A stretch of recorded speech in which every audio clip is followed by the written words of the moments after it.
ये नेटवर्क बनाना है साथियों। अब इसकी पावर समझ लेते हैं थोड़ा सा जल्दी कि इसकी पावर क्या है। मैं एग्जाम्पल से समझाऊंगा।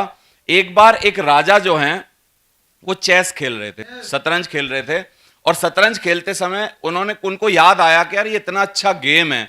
बोला यार इतना अच्छा गेम जिसने बनाया उसको प्रस्तुत करो हमारे सामने, हम कुछ उसको इनाम देना चाहते हैं। तो वो आदमी आ गया पट्टा जिसने बनाया था, बोला साहब ये है इसने बनाया। तो ये बड़ा होशियार आदमी था, तो राजा खुश था, मूड में था। राजा ने बोला यार कुछ जो चाहे वो मांग ले यार, आज मैं बड़ा खुश हूं तेरे से, और जो चाहे वो मांग, बोल क्या चाहिए तेरे को। ये बोलता है कि महाराज कोई बड़ी बात नहीं, ये जो शतरंज का बोर्ड है इसमें जो 64 खाने हैं, आप राजा जी बस ऐसा कर दो कि एक चावल का दाना पहले खाने में रख दो और अगले खाने में वो दानों को डबल कर दो, फिर तीसरे वाले में और डबल कर दो, फिर चौथे वाले में और डबल कर दो, और मल्टीप्लाई करते जाओ, और ऐसे हुजूर 64 खाने चावलों से भर दो, बस इससे ज्यादा मेरे को कुछ नहीं चाहिए। राजा को बड़ा गुस्सा आया, उसने कहा यार बेवकूफ आदमी है, तेरे से तुझे असरफी मांगनी थी, तुझे सोना मांगना था, तुझे हाथी घोड़े मांगने थे, तुझे गाय भैंस मांगनी थी, ये क्या मांग रहा चावल और तुच्छ सा इतने से बोर्ड पे क्या करवाना है, दे दो। बोला यार इसको जाओ, मैं तो इसको दिमाग वाला समझ रहा था। तो बाद में जब राजा ने भरना चालू किया, ध्यान दीजिए, तो 8वें खाने में चावल के 128 दाने हैं। बहुत ध्यान से समझना, अगर समझ गए तो छोड़ोगे नहीं इस बिजनेस को। क्या है, 8वें खाने में 128 दाने हैं, फिर अगले 8वें खाने में यानी 16वें खाने में 32,768 दाने हैं। यानी मल्टीप्लाई होके, मल्टीप्लिकेशन की इतनी बड़ी ताकत होती है। 24वें खाने में 8 मिलियन है, मिलियन यानी 10 लाख, और 8 गुणा 10 लाख करोगे यानी 80 लाख। कितने? 24वें खाने में 80 लाख चावल के दाने हैं। और फिर नीचे तो तुम्हारी और मेरी गणित फेल हो जाएगी। नीचे अगर कोई मैं होशियार आदमी मानूं, नीचे की संख्या को पढ़ के दिखा पाए तो ये टोटल है चावल के दानों का। फिर जब ये पढ़ नहीं पाई गई तो सारे चावलों को मिला के तोला गया, आकलन किया गया कि 1 किलो पर कितने चढ़ते हैं, तो इतने किलो पर कितने चढ़ेंगे। तो तोलने में देखिए 461 बिलियन मैट्रिक टन। तो 461 बिलियन मैट्रिक टन, इतने चावल जितने की उस टाइम धरती पे नहीं थे और आज भी धरती पे नहीं है, इतने चावल उस आदमी ने मांग लिए राजा से। क्या होगा, समझ में आ रहा है आपको? नेटवर्किंग के शुरुआती रिजल्ट बड़े कमजोर होते हैं।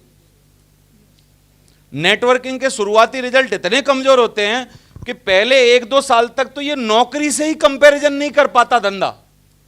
नौकरी इससे जीत जाती है, क्योंकि नौकरी में 31वें दिन 10,000 तनख्वाह मिलती है, और यहां 31वें दिन कई बार 3100 भी नहीं आते, 31 रुपए नहीं आते कई बार। मेरी बात समझ में आ रही है कि नहीं आपको?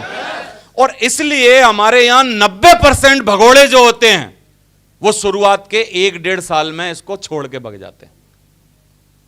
अगर आपको इस बिजनेस में 1.5 साल से ज्यादा हो गया है, फिर भी आप मोटिवेटेड हो और काम कर रहे हो, तो मेरे कहने से अपनी पीठ थपथपा लो, क्योंकि आपने वो समय निकाल दिया है। क्योंकि इस बिजनेस के शुरुआती रिजल्ट कैसे होते हैं, बड़े कमजोर होते हैं। ये बिजनेस आपका पेशेंस चेक करता है शुरुआत में। ये बिजनेस आपको चेक करता है यार कितना दम है बंदे में। और दम क्या है, कोई ताकत से दम नहीं देखी जाती कि आप में वजन कितना है, आपके मसल्स कितने सॉलिड हैं। दम इस बात से देखी जाती है कि जब आप दुखी होते हो, परेशान होते हो, टीम टूटती है, आपको परेशानी आती है, तो झेलते कैसे हो। हाँ, मैंने एक वीडियो देखा, उस वीडियो में ये बताया गया था कि जब सीईओ, बड़े बड़े सीईओ जो होते हैं, गूगल का सीईओ, ये वो, जब सीईओ को अपॉइंट किया जाता है तो उनके इंटरव्यू में पूछा क्या जाता है, क्योंकि उनको तनख्वाह कितनी मिलती है। किसी को तनख्वाह मिलती है 600 करोड़ रुपए साल के, किसी को तनख्वाह मिलती है 300 करोड़ रुपए साल के, किसी को तनख्वाह मिलती है 70 करोड़ रुपए साल के। जब इतनी बड़ी तनख्वाह पे किसी को अपॉइंट किया जाता होगा तो इंटरव्यू में क्या पूछा जाता होगा? क्या इंटरव्यू में उनसे पूछा जाता होगा तू अपने MBA के कागज दिखा? नहीं, उसको पता है सबके पास होंगे। उसको पूछा जाता होगा क्या तू गोल्ड मेडल है कि नहीं कॉलेज में, तू बता, उसको पता है, सब ब्रिलियंट ही होगा, तब वो CEO के लिए आया है। तो क्या पूछा जाता होगा? उनको पूछा जाता है कि आप अपनी जिंदगी के सेटबैक मतलब क्या, आपकी जिंदगी में जब आप भयंकर तरीके से गिरे तो उसके बाद कैसे उठे, इस बात को आधे घंटे में समझाओ। समझ आ रहा है कि नहीं आपको? और जब भयंकर गिरे और कैसे उठे, जब इस बात को वो समझाता है, उस बात से सेटिस्फाई होकर उसको CEO अपॉइंट किया जाता है। तो जिंदगी के सेटबैक जब दुनिया में हर जगह आते हैं, तो क्या जिंदगी का सेटबैक यहां भी आएगा कि नहीं आएगा? जिंदगी में जब और जगह तकलीफें आती हैं, तो हमारे यहां भी तकलीफें आएंगी कि नहीं आएंगी? इसका मतलब जब जब आपको तकलीफें आए, आपकी टीम टूटे, आपके लफड़े हों, आपके नेटवर्क में परेशानी हो, कोई आपको उल्टा करे, अपलाइन आपको उल्टा बोले, कोई आपके साथ गलत करे, कोई आपके साथ खेले, कोई आपके साथ मजाक करे, आपकी गर्लफ्रेंड छोड़ के जाए, पत्नी छोड़ के जाए, आपके साथ जो कुछ भी हो, आप अगर झेल गए तो आप बड़े आदमी बनोगे। लिखवा के ले लो मेरे से। Thank you very much. मेरे साथ मेरे नाटक हुए, मैं घबराया नहीं बस, क्योंकि मेरे को पता है जब आपके साथ सेटबैक आए, उसमें से अगर आप निकल गए तो फिर आप महान आदमी बनोगे। और आने वाले समय में क्या गलत होगा, क्या किसी को पता है? क्या पता है? क्या किसी को नहीं? तो कितने लोग आप में से मजबूती के साथ अपने सेटबैक में खड़े रहेंगे? खड़े रहेंगे? परेशान तो नहीं होंगे? पॉजिटिव एटीट्यूड रखेंगे और तब भी एक्शन लेते रहेंगे, तो you will be crown ambassador definitely. मैं शुरुआत में 5.5 सालों के अंदर, 6 सालों के अंदर डायमंड बना, 10,000 की टीम बनी मेरी। फिर मैं अगले 4 साल में मरकरी बन गया, यानी 90,000 लोग और आए मेरे साथ, और मैं 4 सालों में मरकरी बन गया 2014 में। और आज मेरी टीम जो है, अगर आप बीवी के हिसाब से जोड़ोगे तो 6.5 लाख लोगों की टीम हो गई है मेरी। और सिर्फ समय कितना हुआ है? 17 साल हुए हैं। शुरुआती रिजल्ट बड़े कमजोर होते हैं। अब ये 6.5 लाख की टीम आने वाले 2, 4, 5 सालों में आप देखना 20-30 लाख की हो जाएगी, क्योंकि अब तो पंख लगे हुए हैं। धुआंधार लोग जुड़ रहे हैं, धुआंधार लोग आ रहे हैं। कहां से कौन कौन जुड़ जा रहा है मेरे को पता ही नहीं, किसी का नाम ही नहीं पता है। मेरी बात समझ में आ रही है कि नहीं आपको? शुरुआती पहला, दूसरा, तीसरा गियर डालना इस बिजनेस में थोड़ा मुश्किल होता है। अगर आपने वो डाल दिया तो फिर टॉप गियर में गाड़ी धुआंधार चलती रहती है। कितने लोग इस बिजनेस में सबसे पहली जो हमारी वो है नींव का पत्थर है, उसको उखाड़ के दिखाएंगे, और वो है डायमंड शिप। असली पैसे अगर आपको कमाने हो तो किसके बाद मिलते हैं? असली मान सम्मान पाना हो तो किसके बाद मिलता है? रॉयल्टी किसके बाद आती है? डायमंड शिप के बाद। सब कुछ। अच्छी कार कब आती है? डायमंड बनने। अच्छा मकान कब बनता है? देश विदेश की यात्राएं परमानेंट कब होती हैं? डायमंड बनने के बाद। तो सब कुछ जो है वो डायमंड बनने के बाद है। समझ आ रहा है? तो इसलिए सबसे पहले आपके मन में सिर्फ डायमंड बनना होना चाहिए।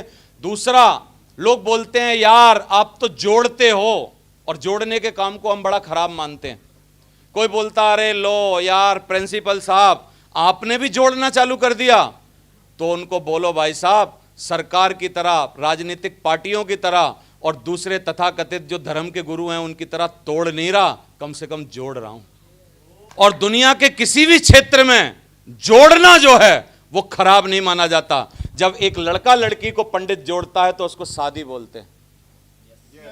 जब एक लड़का लड़की को पंडित जोड़ देता है उसको शादी बोल देते हैं। एक विखंडित परिवार को जब एक वकील और जज मिलकर जोड़ते हैं उसको एक समुदाय बोलते हैं, एक परिवार बोलते हैं। और हम भी डेली प्लान दिखा दिखा के एक अपना समूह, एक पॉजिटिव लोगों का फैमिली, एक परिवार बना रहे हैं। हम तोड़ नहीं रहे, तोड़ने की राजनीति नहीं कर रहे। लोग धर्म के नाम पे तोड़ रहे हैं, राजनीति के नाम पे तोड़ रहे हैं, आरक्षण के नाम पे तोड़ रहे हैं, रंग के नाम पे तोड़ रहे हैं, जाति के नाम पे तोड़ रहे हैं। लेकिन हम सिर्फ और सिर्फ सपनों के नाम पे और सफलता के नाम पे दुनिया भर को जोड़ रहे हैं खाली। तो कितने लोग ईमानदारी से जोड़ने के व्यवसाय में काम करते रहेंगे? बोला तुम तोड़ो, तुम देश के नाम पे तोड़ो, धर्म के नाम पे तोड़ो, जाति के नाम पे तोड़ो, लोग समुदाय के नाम पे, क्षेत्रों के नाम पे तोड़ रहे हैं, लेकिन हम हर नाम पे लोगों को जोड़ रहे हैं। बोलो क्या गलत काम कर रहे हैं? क्या गलत काम कर रहे हैं? गलत काम कर रहे हैं कोई? तो इसको ईमानदारी से आप बात करिए, लोगों से बात करिए। और स्मार्ट वर्क कर रहे हैं हम लोग, तो स्मार्ट वर्क करिए आप लोग। साथियों, अगर आपको ये वीडियो हमारा अच्छा लगा है, जो हमारा एक छोटा सा प्रयास है आप लोगों को सफल बनाने के लिए, आप लोगों को आगे बढ़ाने के लिए, आपकी तरक्की में 4 चांद लगाने के लिए, और आपकी ओवरऑल पर्सनालिटी जो नेटवर्क मार्केटिंग के और डायरेक्ट सेलिंग के जरिए से बदल सकती है या इम्प्रूव हो सकती है, इसको अगर आपको अच्छा लगा है तो आप इसको सब्सक्राइब कर लीजिए, क्योंकि आपको नोटिफिकेशन टाइम पर मिले, कोई भी वीडियो आपकी मिस ना हो, और बेल आइकन को प्रेस करना है। Thank you very much.